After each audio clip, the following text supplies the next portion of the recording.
India's top diplomat is in Russia to discuss trade relations with a meeting with his Russian counterpart, Sergey Lavrov, scheduled later today.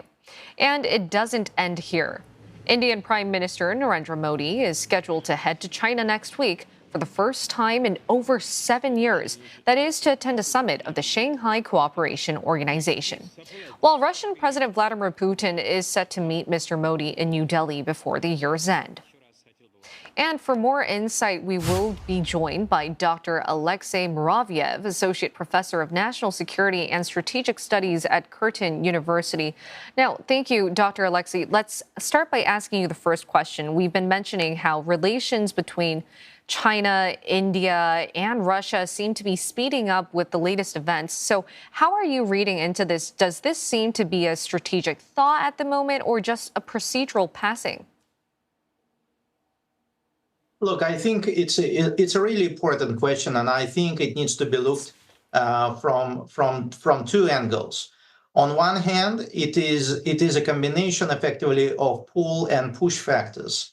The pull factor is the fact that Russia, India, and China had established mechanisms called RIC that allowed them to coordinate their efforts, something that the Russians certainly were vigorously pursuing in the 1990s when they had this idea of the Grand Triangle in Asia, bringing together Moscow, Beijing, and New Delhi. Didn't seem to work as a geopolitical construct, but seemed to have a bit more life, certainly under the banner of the two organizations in which the three major powers are present, which is the Shanghai Cooperation Organization, as well as the BRICS socioeconomic framework.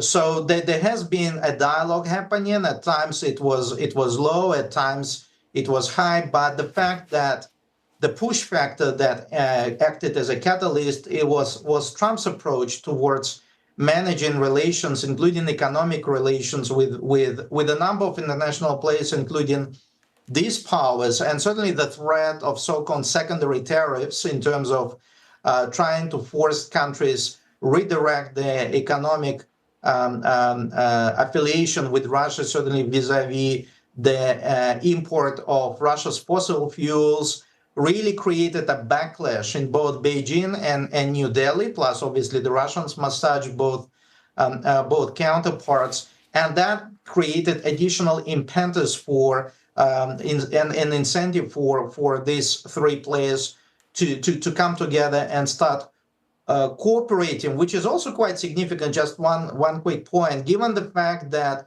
the previous U.S. administrations had been investing so much in trying to create a very close strategic partnership relationship with New Delhi, and now this sort of raises the question of how sustainable this relationship may be, certainly under the Trump administration.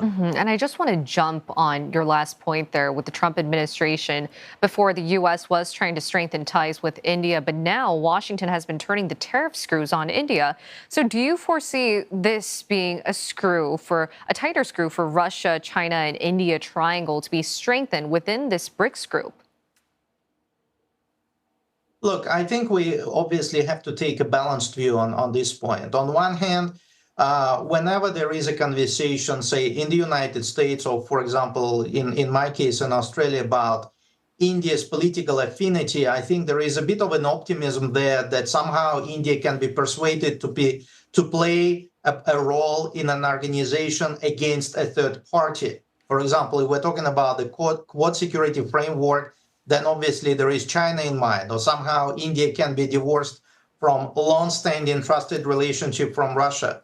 I think the key point here is that India continues to exercise its strategic philosophy based on the notion of strategic autonomy, meaning it can be friends with many partners. So there is this element. The second element, that obviously India and China have pretty troubled relationship. Back in 2020, they had a border clash. Back in 1962, they actually had a war that didn't go well for India. And even during the more recent border conflict between India and Pakistan, China did feature at the back, quietly supporting Islamabad. So there are hidden waterstones that would not allow India and China to kind of converge all of a sudden in some sort of a strategic partnership. But at the same time, clearly there is a bit of a cooling off in the relationship between New Delhi and Washington. Maybe it's temporarily, because there is definitely appetite in India to stay close to the United States, but not at the expense of compromising their long-standing relationship either with Moscow or certainly with their immediate neighbors, and China features a lot in India's strategic calculus. As you mentioned, India is trying to mend ties with many countries, including China, and we're expecting Narendra Modi to visit China ahead of the 2026 BRICS chairmanship. Now, as you mentioned, we are going to be seeing talks on border tensions, trade issues, but among the many agenda, what is topping India's agenda when it comes to strengthening bilateral ties with Beijing? Look, I think it's a pragmatic recognition that whether New Delhi likes it or not, but China is one of India's neighbors.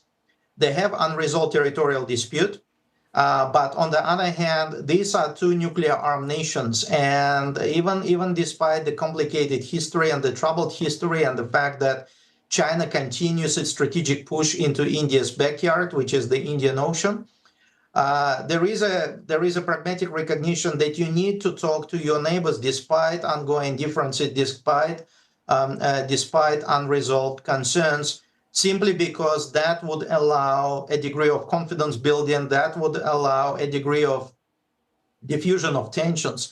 Plus, I think the Indians want to ensure that they don't kind of push China too far away from it, because otherwise the relationship between China and Pakistan would only continue to be strengthened, and that's certainly not in India's favor. And once again, incidentally, it is perhaps the Trump agenda that provides additional incentives for both Beijing and New Delhi to find common ground. And they are actually united because they function within similar geopolitical as well as economic frameworks, such as the SCO, the Shanghai Cooperation Organization, as well as BRICS. And this is where Moscow can act as a mediator, as a go-to between the two problematic neighbors. And before we let you go, let's hop on to New Delhi and Moscow's relations.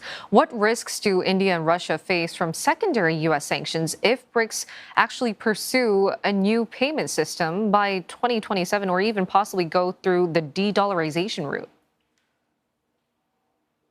Well, I'm not really sure how plausible the complete de-dollarization can actually, whether it has any life in it, or it's just a nice concept or a form of gentle political blackmail vis-a-vis BRICS relations with Washington.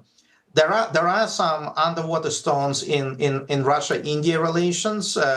The Indians, despite the fact that they haven't publicly condemned Russia's invasion of Ukraine, haven't been very enthused about what the Russians are actually doing in Ukraine. But on the other hand, as I have said before, there is a long-standing history of Moscow-New Delhi relationship. India will not forget that it was the Soviets that backed them at the time when they gained independence, that they supported them throughout their troubled evolution vis-a-vis rivalry with Pakistan.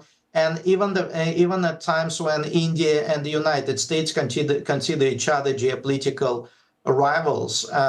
So there is a potential, there is unresolved potential, there are points that need to be discussed, but there is also chemistry between the two leaders, which is an important factor, but also a lot of sympathy between the two nations. I mean, India and Russia never had any historical differences, any historical problems, and they may have differences of opinions on certain geopolitical issues, but by and large, they back each other, and I think this is where the two leaders will try to kind of base their their face-to-face meeting on. So something will definitely come out of this meeting, so we better watch the space. Yes, we'll definitely have to see the latest developments with the growing India-Russia-China relation. Now, thank you. That was Dr. Alexey Muraviev, Associate Professor from the National Security and Strategic Studies at Curtin University.